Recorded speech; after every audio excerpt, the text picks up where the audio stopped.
¿Te has acostado con él? No sé si me tembló más la voz o la mandíbula al decirlo.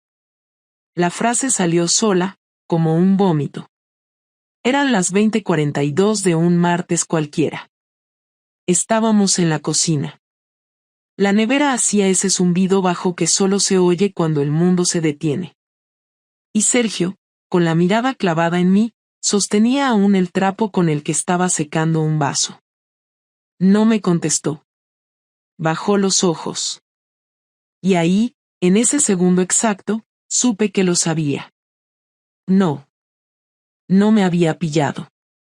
No había visto mensajes, ni fotos, ni me había seguido. No hacía falta. Lo sabía por la forma en la que yo lo miraba. Porque ya no era la misma. Retrocedo 2 semanas. Sábado. Mediodía. Ruzafa, Valencia. Comimos en la terraza de la comisaría, como cada tanto. Sergio pidió lo de siempre, su menú vegetariano con cerveza sin alcohol. Yo me pedí un vermut que no terminé. Estaba inquieta. No por nervios, sino por culpa. Por deseo. Por algo que no debería estar sintiendo y que, sin embargo, me hervía bajo la piel. En la mesa de al lado estaba Pablo. Otra vez. No sé si fue casualidad, o si él sabía que yo estaría allí. No lo saludé. Pero me miró. Esa mirada que ya me conocía, que me atravesaba sin disimulo. Llevaba una camiseta blanca ajustada, y la barba mal recortada de alguien que no busca gustar, pero gusta. Sergio estaba hablándome de las vacaciones. De los vuelos baratos. De Lanzarote en noviembre. Yo asentía mientras sentía como el corazón me apretaba el pecho. No por amor. Por otra cosa. No lo besé ese día. Ni esa semana. Pero ya lo había hecho antes. Y ese era el problema. Lo había besado en el coche, hace 1 mes y medio, cuando me ofreció llevarme a casa tras una reunión absurda de trabajo en la que no pintaba nada. Llovía. Yo llevaba los tobillos mojados. Él tenía las manos grandes. Y cuando paró frente a mi portal, en vez de bajarme, le dije que esperara. Que tenía frío. Me miró. Lo supe. Me incliné. Y lo besé. Tenía el sabor a lo prohibido, a lo injustificable, a lo sucio. Y aún así, lo hice. Después de ese beso, me pasé 3 días sin dormir bien. Miraba a Sergio, que dormía con la boca entreabierta, y me sentía un monstruo. Pero no lo suficiente como para parar. La segunda vez fue peor. Porque ya no era impulso. Fue decisión. Un miércoles por la mañana, Sergio me escribió que le habían cambiado el turno y no volvería a casa hasta las 11 de la noche. Pablo y yo estábamos hablando por WhatsApp desde temprano. Me preguntó qué haría esa tarde. Le dije que iba a trabajar desde casa. Me dijo que si necesitaba un café. Respondí con un sí, pero con poco azúcar. Se rió. Quedamos a las 5. No fue un café.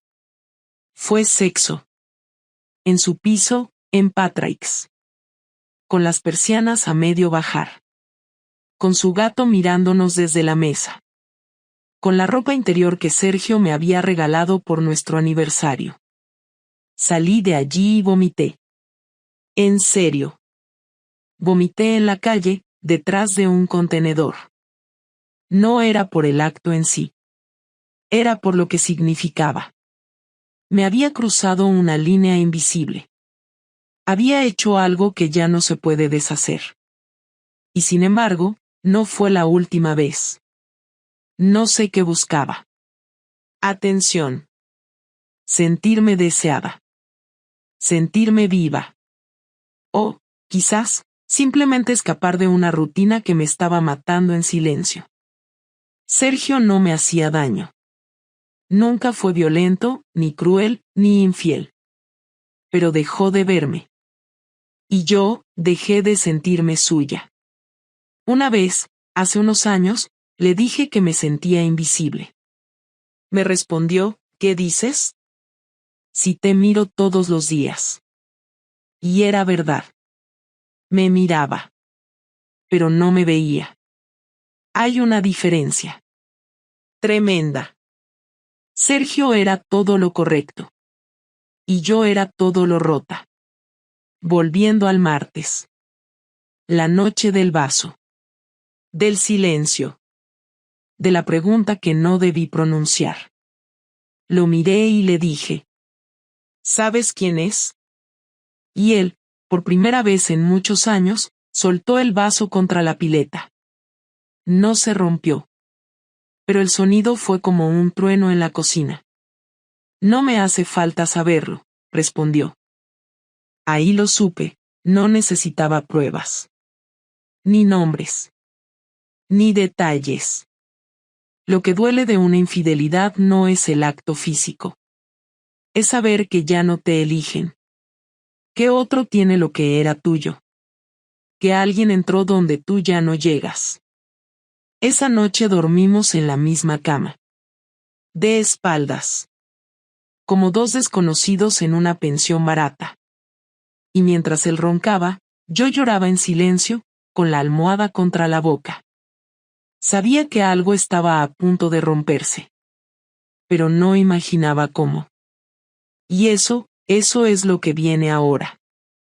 No sé si fue la forma en la que no me miraba o como cada vez que me hablaba su tono sonaba tan plano que parecía estar repitiendo frases que había ensayado frente al espejo, pero algo en Sergio empezó a cambiar en los días siguientes, algo que no gritaba, no preguntaba, no reclamaba, pero se sentía en el aire, como si se hubiese sentado a esperarme con los brazos cruzados mientras yo, sin quererlo del todo, le daba motivos para dejar de confiar en mí, y lo peor fue que yo no paré, no me detuve a pensar en lo que estaba provocando, simplemente seguí viéndome con Pablo porque ya estábamos en una etapa en la que los encuentros no requerían palabras bonitas, ni coqueteos torpes, ni excusas demasiado elaboradas, solo un mensaje a media tarde, una dirección compartida en silencio y una ropa interior distinta a la habitual, que doblaba luego como si no pasara nada, y la metía al cesto de ropa sucia sin pensar si Sergio notaría el perfume distinto o la prisa con la que me duchaba al volver. Una mañana, cerca de las 9, Sergio salió antes de lo normal, dijo que tenía una reunión en la oficina central y no lo vi hasta la noche, cuando volvió con esa calma peligrosa que ya le conocía, esa en la que no te dice lo que sabe, pero tampoco finge que no pasa nada, solo espera, observa, y te da espacio para que tú sola te pongas en evidencia, y lo noté cuando me preguntó por mi día sin levantar la vista del móvil, como si le diera igual la respuesta, o como si ya supiera que lo que iba a decirle era mentira. Aún así le respondí que había trabajado desde casa, que Laura se portó bien y que estuve viendo una película por la tarde, una cualquiera, ni siquiera recordé el nombre, y entonces se levantó la mirada y dijo, ¿te dolía la cabeza hoy? Fue una pregunta inocente, pero cargada de algo que no supe interpretar. Le dije que no, que por qué lo preguntaba, y él simplemente sonrió y volvió a mirar el móvil, ni siquiera insistió, pero algo en mí se agitó, como si ese detalle, esa frase al azar, fuera una señal de que ya estaba empezando a juntar piezas. Esa noche no pude dormir bien, me desperté a las 3 con la garganta seca y la cabeza llena de ideas absurdas, fui al baño y, al volver, me quedé parada frente a la puerta de nuestra habitación, mirándolo dormir, y aunque parecía tranquilo, noté que sus manos estaban cerradas en puños, como si incluso dormido necesitara retener algo que se le escapaba. El momento real del descubrimiento no fue una escena de gritos ni una pelea de platos, fue algo mucho peor, la precisión de alguien que ha hecho sus deberes y no necesita preguntar porque ya sabe la respuesta. Fue el viernes siguiente, a las 11 de la noche. Laura se había quedado a dormir con mi cuñada, y yo estaba en casa, sentada en el sofá, viendo un programa que ni me interesaba, solo intentando llenar el silencio con cualquier cosa. Cuando Sergio entró al salón con su portátil en las manos, lo dejó sobre la mesa del comedor y me dijo con la misma voz con la que me pedía que bajara la basura, ¿te apetece ver algo juntos? Yo le dije que sí, sin entender qué estaba haciendo, y entonces abrió el portátil, giró la pantalla hacia mí, y puso un video. Era una grabación de la entrada de un edificio. Yo salía de un coche, el de Pablo, y entraba en el portal como si fuera mi casa.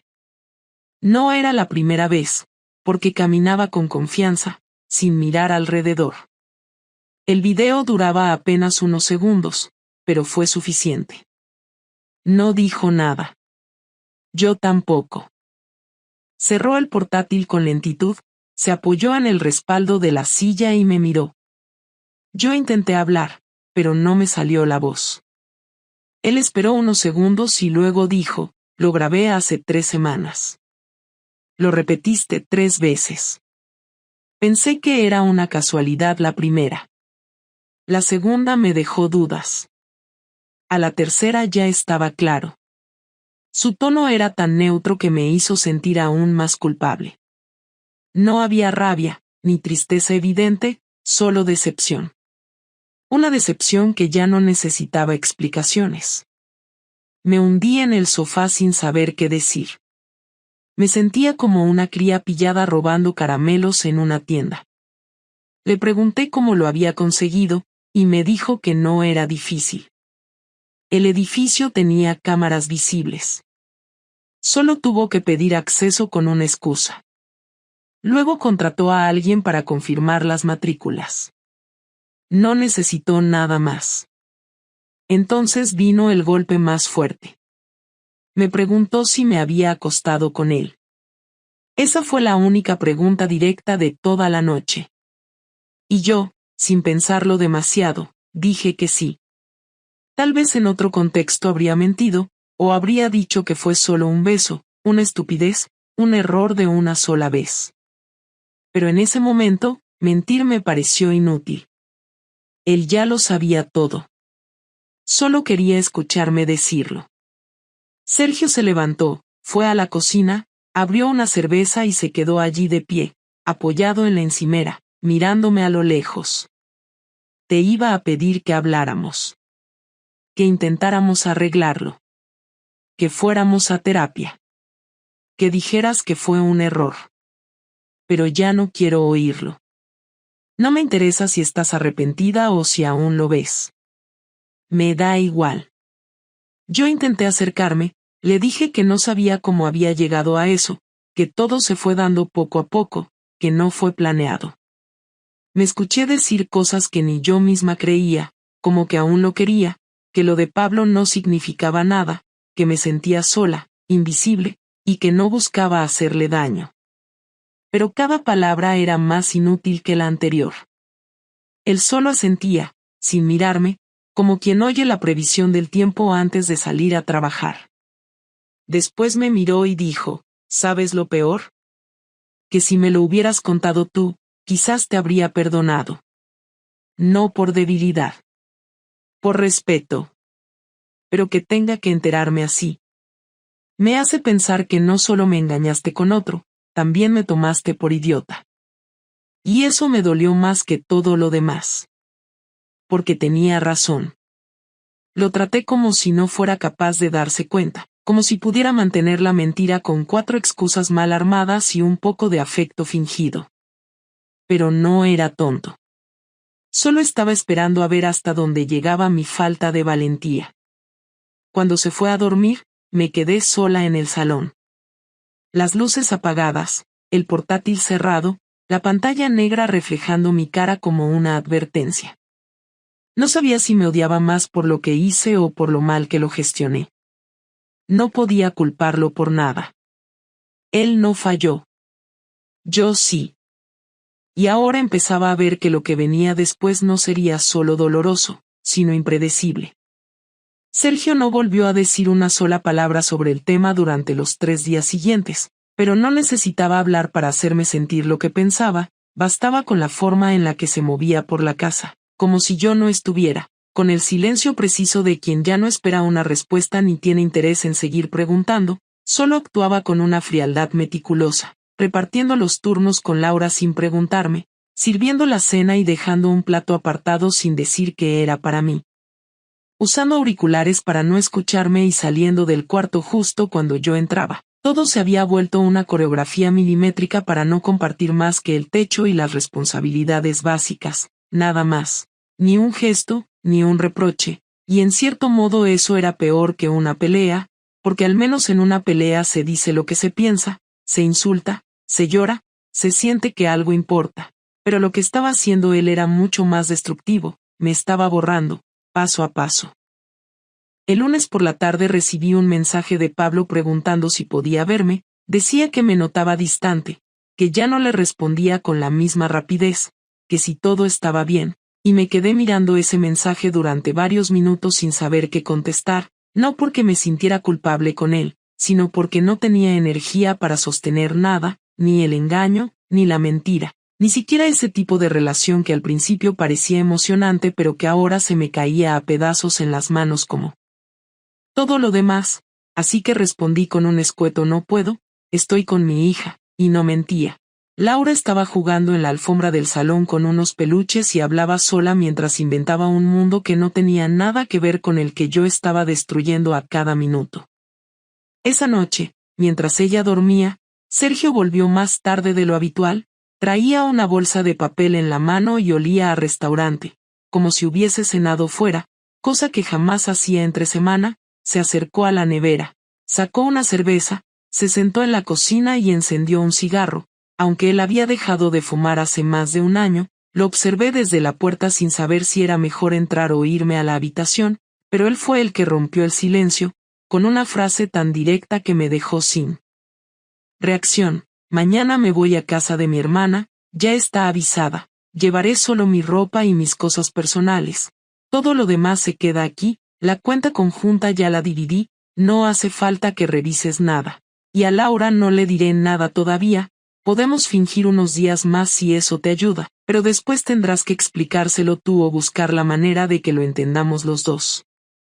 No supe qué decir, me quedé ahí parada con las manos cruzadas sobre el pecho, sin saber si pedirme perdón o suplicar que no se fuera, pero lo único que salió de mi boca fue un y después que, él se encogió de hombros y dijo, no sé. Supongo que después haré lo que haga falta, divorciarnos, repartir la custodia, firmar papeles, lo que toque, pero lo importante es que ya no puedo dormir contigo en la misma casa, no después de lo que hiciste, y no después de la forma en que lo hiciste, si por lo menos hubieras tenido el valor de decírmelo, pero lo ocultaste, lo alargaste, lo repetiste, ni siquiera fue un error, fue una elección. Le dije que necesitaba hablar. Explicarme, contarle todo lo que no le había dicho antes, pero él negó con la cabeza y me interrumpió con algo que me dejó seca. No quiero tus explicaciones ahora. No quiero que me cuentes lo mal que estabas o lo vacía que te sentías, porque eso lo podríamos haber hablado antes, cuando aún valía la pena intentarlo, pero ahora solo me interesa una cosa, que no uses a Laura como excusa para quedarte cómoda en esta historia, que no la metas en el medio para suavizar tus decisiones, ella no tiene la culpa de nada y merece algo mejor que esto.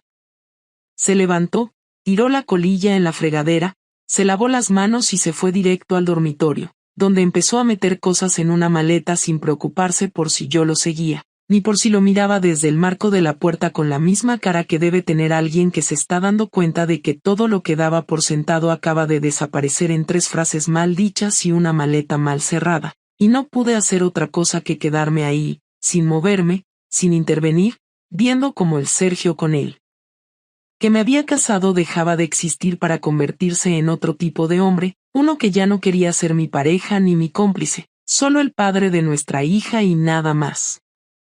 Al día siguiente se fue. Sin drama. Sin lloros. Me abrazó delante de Laura con una sonrisa ensayada y le dijo que iba a trabajar unos días fuera, que luego volvería y que ella no tenía que preocuparse por nada, que íbamos a seguir viéndonos como siempre, y ella lo creyó, porque a esa edad aún no saben lo que significa un cambio de maleta, ni una ausencia que se alarga, ni una puerta que se cierra de otro modo. Yo, en cambio, sí sabía lo que significaba todo eso, y cuando cerró la puerta y escuché el ascensor bajando, me derrumbé en el suelo del pasillo como una cría, sin pensar en dignidad ni en consecuencias, solo llorando por lo que ya no se podía revertir. Esa misma noche, Pablo me escribió de nuevo, preguntando si ya podía verme, que estaba libre, que le apetecía que cenáramos juntos, y por primera vez desde que todo comenzó, sentí asco, no por él, sino por mí, por haber pensado siquiera que podría encontrar consuelo en alguien que no era parte de mi vida real, en alguien que existía solo en la sombra de una rutina que yo misma había destrozado, así que le respondí que no podíamos vernos más, que no tenía sentido seguir, y él solo contestó con un como quieras, sin preguntas, sin insistencias, como si supiera que esto iba a pasar tarde o temprano. Me acosté sola, con el móvil apagado, con la casa en silencio, y con la certeza de que esa era la primera noche del resto de una vida que ya no sería la misma, ni mejor ni peor, solo distinta. Y aunque todavía no sabía lo que Sergio planeaba hacer exactamente, entendía que había cruzado un límite del que ya no se vuelve, uno que ni el tiempo, ni los perdones, ni las explicaciones pueden borrar. Al tercer día de haberse ido, Sergio me bloqueó de WhatsApp.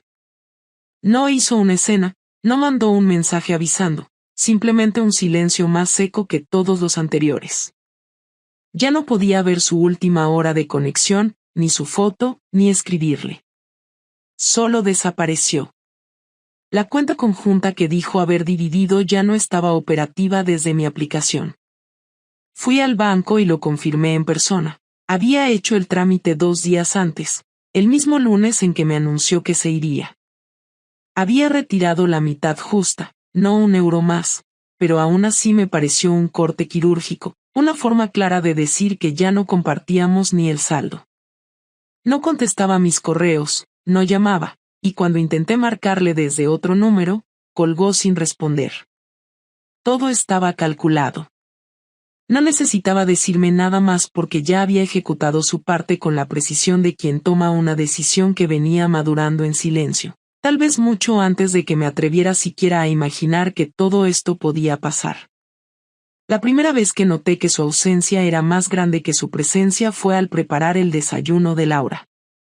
Siempre se encargaba él de tostar el pan, poner el zumo, preguntar por lo que tenía que llevar al cole. Esa mañana lo hice yo, pero ella se dio cuenta de inmediato.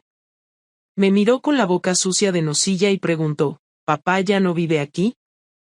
Le dije que sí, que estaba trabajando fuera unos días. Ella no insistió.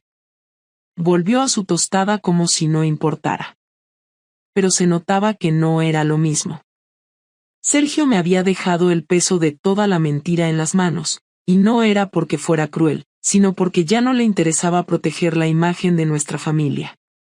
Me dejó a mí el papel de explicarle a nuestra hija por qué todo se había desmoronado, y lo hizo con la misma frialdad con la que firmaría un contrato de alquiler o una rescisión de mutuo acuerdo.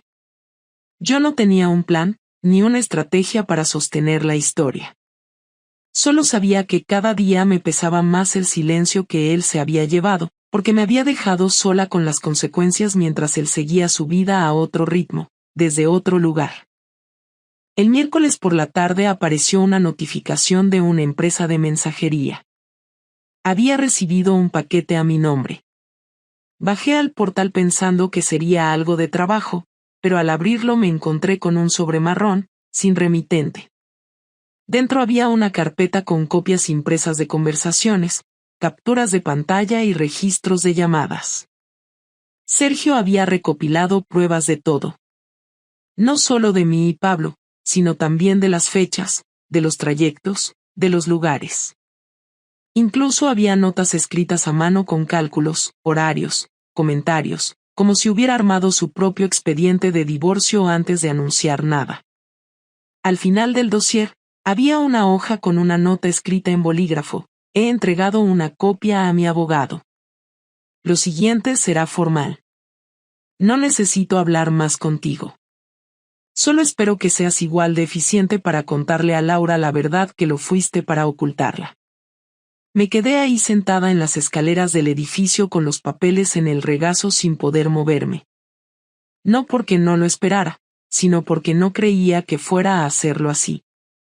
Sergio no era de los que se vengaban con escándalos, ni con peleas, ni con insultos.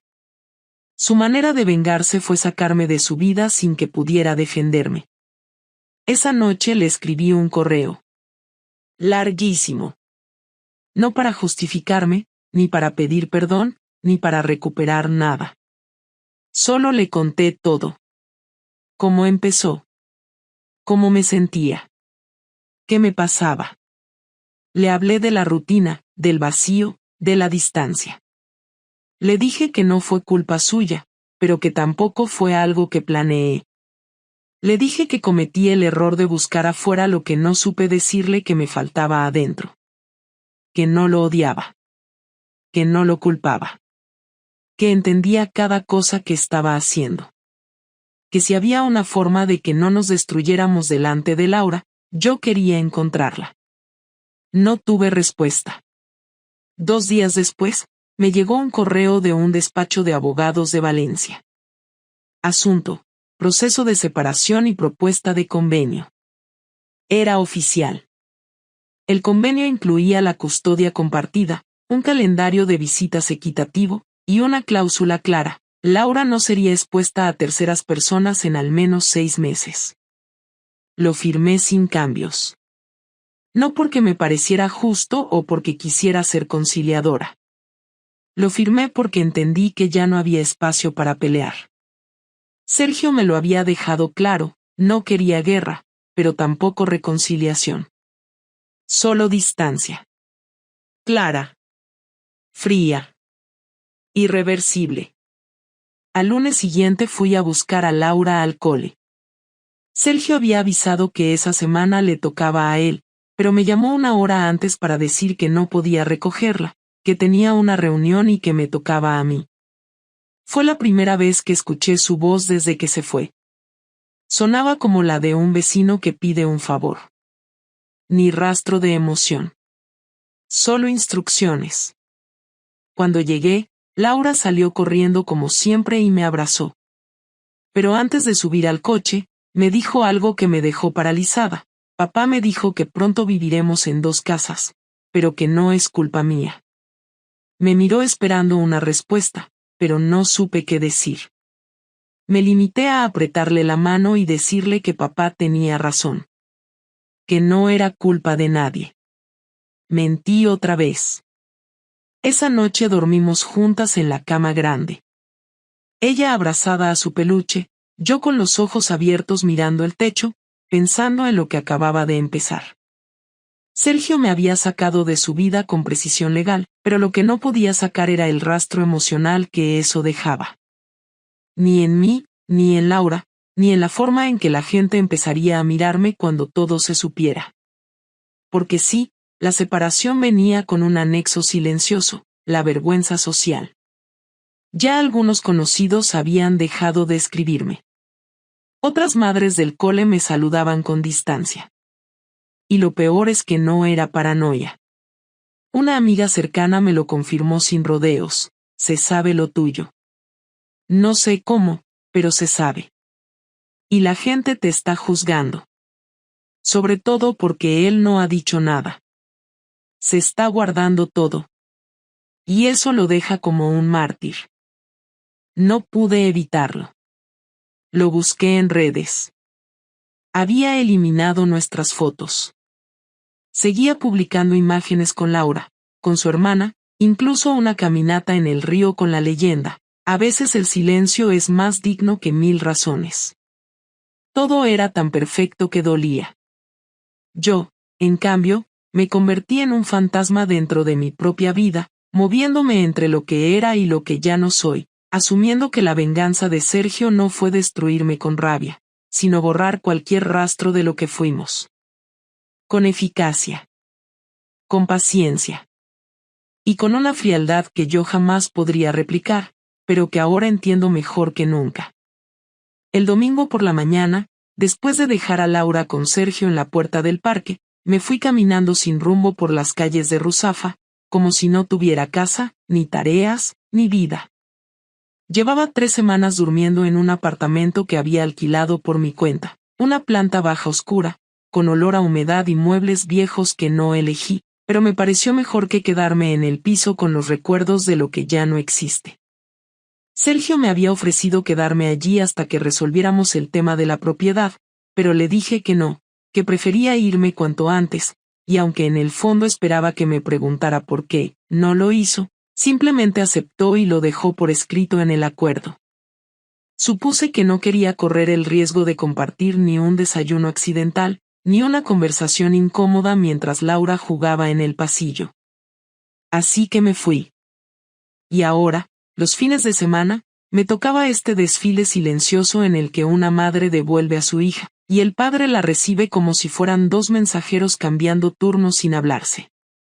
Después de caminar más de una hora, decidí sentarme en una terraza del centro. Pedí un café solo y me puse a leer los correos del trabajo como si eso pudiera devolverme una rutina normal. Pero el móvil vibró y era Sergio. Su nombre ya no tenía foto ni apellido. Solo Sergio en letras negras. Respondí de inmediato porque no me escribía nunca, y su mensaje era corto, directo y casi imposible de procesar: necesitamos hablar. Hoy. Sin Laura. Me quedé mirando la pantalla como si no entendiera el idioma, pero al segundo le puse: dime dónde y a qué hora. Respondió con una dirección en el barrio de El Carmen y una hora, las 5. Me levanté, pagué, y volví andando al piso con el estómago enredado. Pasé el resto del día sin comer, sin hacer nada más que pensar en qué quería decirme. No sabía si era algo práctico, como cambiar detalles del acuerdo, o si por fin quería gritarme todo lo que había contenido hasta ahora. No tenía forma de saberlo. Me vestí sin maquillarme, con ropa simple, la misma que usaba para ir al mercado. No quería parecer que intentaba agradarle. Tampoco me apetecía mostrarle lo mal que me sentía. Llegué al sitio 10 minutos antes. Era un bar pequeño, casi vacío, con solo 2 mesas ocupadas. Lo vi sentado en el fondo, con una botella de agua sin abrir sobre la mesa. Me acerqué. No se levantó ni me saludó. Solo dijo: siéntate, por favor. Lo hice. Durante un rato no hablamos. Él miraba el móvil, luego a mí, luego la calle por la ventana. Finalmente, dejó el teléfono y dijo: no te he citado aquí para discutir. Ni para hablar del acuerdo. Eso ya está claro. Quiero hablar como dos personas que compartieron 10 años, no como enemigos. Asentí sin decir nada. Me costaba mirarlo a los ojos, no por miedo, sino porque me sentía demasiado pequeña frente a él. Entonces siguió: he estado pensando mucho. En todo. En cómo llegamos hasta aquí. En lo que pasó. Y en lo que quiero ahora. No te voy a mentir. Te odié. Me sentí humillado, usado, traicionado. Pero ya no estoy en ese lugar. No sé si es porque me he vaciado o porque entendí que odiarte no cambia nada. No me devuelve lo que perdimos. Me sorprendió su tono. No era cálido, pero tampoco era vengativo. Era el de alguien que ya cruzó el dolor y solo busca claridad. Le pregunté por qué ahora, por qué hablar justo en este momento. Me respondió que no era por mí. Ni siquiera por Laura. Era por él. Porque necesitaba cerrar el círculo.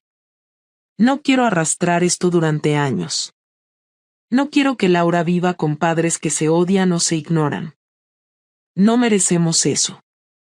Y tú tampoco mereces que cada vez que nos veamos te recuerde lo que hiciste con miradas o con frases envenenadas. Ya lo hice. Ya me desquité. Ya tuve mi parte de justicia.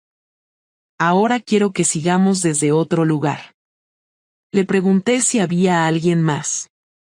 No era celos. Era curiosidad.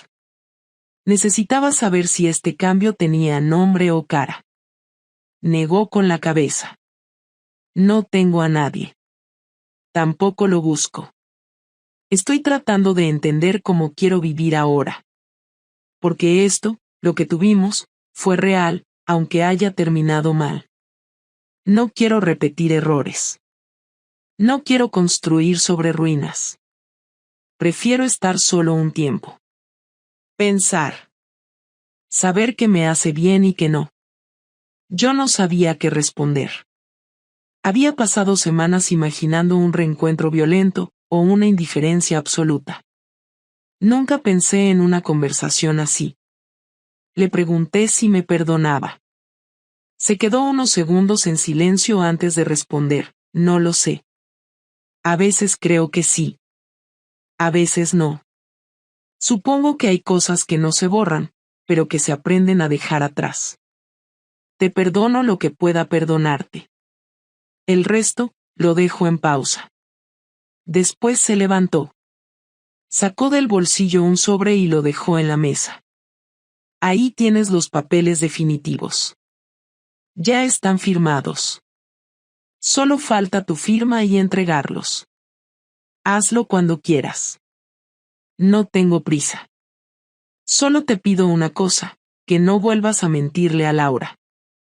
Si no puedes contarle todo, al menos no inventes historias. Ella es más fuerte de lo que crees. Me levanté también. Le pregunté si quería que siguiéramos viéndonos como amigos, por Laura, o por respeto. Su respuesta fue simple, no hace falta forzar nada. Si un día podemos tomarnos un café y hablar sin resentimientos, pasará. Si no, tampoco pasa nada. Pero no construyamos algo artificial solo para quedar bien. Prefiero que seamos sinceros. Me dio la mano. No un abrazo. No un beso. Solo un apretón seco, correcto, final. Salió del bar antes que yo. Me quedé sentada unos minutos más con el sobre entre las manos. Esa fue nuestra última conversación como pareja. Después de eso, todo se volvió proceso, papeles, fechas, firmas. Ya no hubo peleas ni reclamos. Él cumplía con todo lo que habíamos acordado. Yo también. Laura parecía adaptarse, aunque a veces preguntaba por qué ya no cenábamos los tres juntos. Le dije la verdad que podía. Y ella, con su lógica de niña, aceptaba sin drama. La rutina volvió. Pero no era la misma. Nunca lo sería. El día que firmé los papeles no pasó nada especial, no llovía, no era festivo, no se cayó la red del registro civil, simplemente fui a la oficina del abogado, me senté frente al escritorio, le entregué el sobre que me había dejado Sergio con su firma ya estampada, revisaron los documentos, me pasaron una copia, firmé sin leerlos de nuevo, me preguntaron si quería una copia impresa o digital, dije digital, di las gracias, salí, y ya está, no hubo lágrimas ni alivio, no sentí que terminara nada. Porque en realidad todo ya había terminado mucho antes, esto era solo ponerle el punto final a un párrafo que llevaba semanas escrito, uno que no me había atrevido a leer hasta entonces.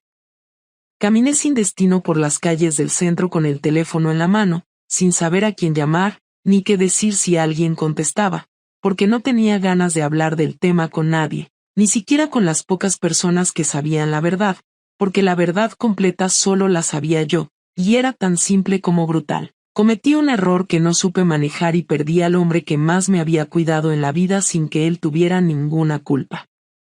Volví al piso donde vivía ahora, ese espacio temporal que no sentía mío, preparé algo para cenar sin apetito, me senté en el sofá, encendí la televisión sin mirar qué canal estaba puesto y ahí me quedé, sola, sin ruido, sin mensajes, sin planes. Esa noche me costó dormir, no porque extrañara a Sergio, sino porque me enfrenté por primera vez a la idea de que esta era mi vida ahora, no un tránsito, no una espera, sino esto, levantarme sola, ir a trabajar sola, hacer la compra sola, pensar en Laura y en cómo afectaría cada decisión, pero sin tener a nadie al lado para comentarlo, para compartir el cansancio, o para escucharme cuando decía que todo me superaba. En los días siguientes intenté volver a cierta normalidad, no por mí, sino por Laura, porque ella no tenía la culpa de que yo hubiera decidido romper la estabilidad que la protegía, así que cuando estaba con ella, Intentaba estar presente, jugar, ayudarle con los deberes, cocinarle cosas que le gustaban, llevarla al parque, responder a sus preguntas, fingir que todo estaba bien aunque supiera que nada lo estaba, porque lo que yo tenía dentro no se resolvía con buena voluntad, era otra cosa, una sensación constante de que había desaprovechado lo único valioso que tenía y ahora debía pagar ese precio cada día. Una tarde, al recogerla del colegio, me dijo que papá había ido a verla jugar al recreo, que se quedó hablando con su profesora y que le había prometido llevarla a un sitio especial el fin de semana. Le sonreí y le dije que qué suerte, que lo pasara muy bien, y ella, como si notara algo en mi cara, me abrazó fuerte y me dijo que ojalá un día los tres pudiéramos volver a vivir juntos. No supe qué responder. Solo le devolví el abrazo, le acaricié la cabeza y le dije que siempre íbamos a ser su familia, aunque no viviéramos bajo el mismo techo. Lo peor de esa frase fue que la creía, aunque ya no significara nada real, porque lo cierto es que Sergio y yo no éramos nada. Solo éramos dos adultos compartiendo la paternidad de una niña que merecía mucho más que lo que le dimos. Cuando la dejé con su padre el viernes, me pidió que bajara del coche y que lo saludara. No me apetecía, pero lo hice. Me acerqué, le di un beso a Laura, miré a Sergio y le dije que gracias por cuidar de ella ese fin de semana. Él asintió. Me dijo que no había problema y me preguntó si podía hablar conmigo unos minutos a solas. Laura entró al portal y nos quedamos en la calle.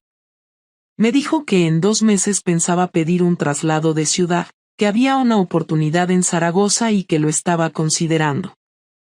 No me lo dijo para pedirme permiso, solo para que lo supiera antes de que Laura lo oyera por otro lado. Me preguntó qué pensaba. Le dije que no era mi decisión, que era su vida, pero que me gustaría que nos pusiéramos de acuerdo sobre cómo manejarlo con la niña. Me dijo que sí, que era lo que quería hacer. Que no iba a desaparecer ni a ser un padre de fin de semana, pero que necesitaba irse. Que esta ciudad ya no le ofrecía nada y que necesitaba empezar desde cero en otro sitio, sin historia, sin pasado. Me dolió más de lo que quise mostrar. No porque todavía esperara que se quedara por mí, sino porque en el fondo sabía que tenía razón, que yo le había arruinado todo lo que lo ataba aquí. Esa noche lo pensé mucho. No podía impedírselo. Tampoco quería hacerlo. Solo me pregunté qué sentido tenía todo lo que había hecho. Pablo ya no estaba. Habíamos dejado de hablar después de esa respuesta fría y seca. Ni siquiera volvió a buscarme. No insistió. Desapareció como desaparecen los que saben que no tienen más que ofrecer. Y yo no lo extrañaba. No lo odiaba. Simplemente no pensaba en él. Había sido una excusa para escapar de una insatisfacción que no supe enfrentar y lo pagué caro. Ahora tenía que aprender a vivir con eso.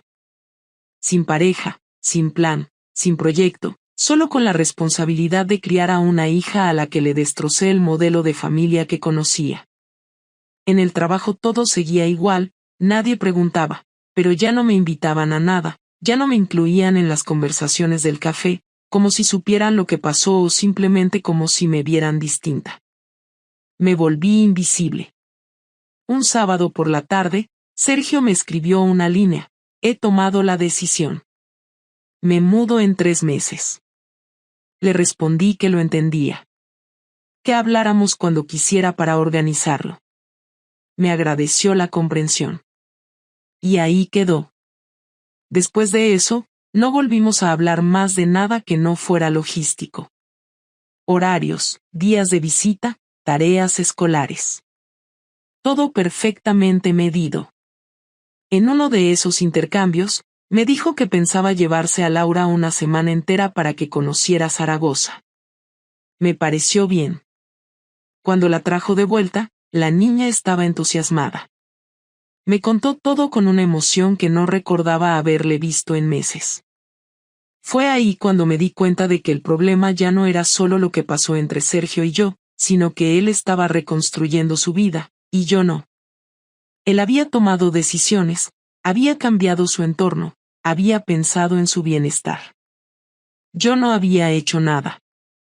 Seguía en el mismo trabajo, en el mismo piso temporal, sin planes, sin vínculos, sin motivación. Esperando que el tiempo lo resolviera todo.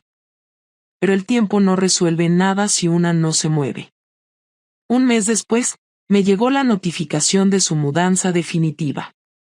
Laura lloró esa noche, pero al día siguiente me pidió que le ayudara a empacar una mochila con cosas para cuando fuera a visitarlo. No hubo dramas. No hubo escenas. Solo una niña entendiendo que su vida ahora era distinta y adaptándose con más madurez que sus propios padres. Esa noche me acosté sola, como casi todas, y decidí que tenía que moverme, no por él, no por venganza, sino por mí. No sabía a dónde, ni cómo, ni cuándo, pero supe que si seguía en pausa, iba a convertirme en alguien que solo vive por inercia. Y eso no lo podía permitir. No después de todo lo que había pasado. Porque si no era capaz de aprender algo, aunque fuera una sola cosa, entonces todo lo que destruí habría sido en vano.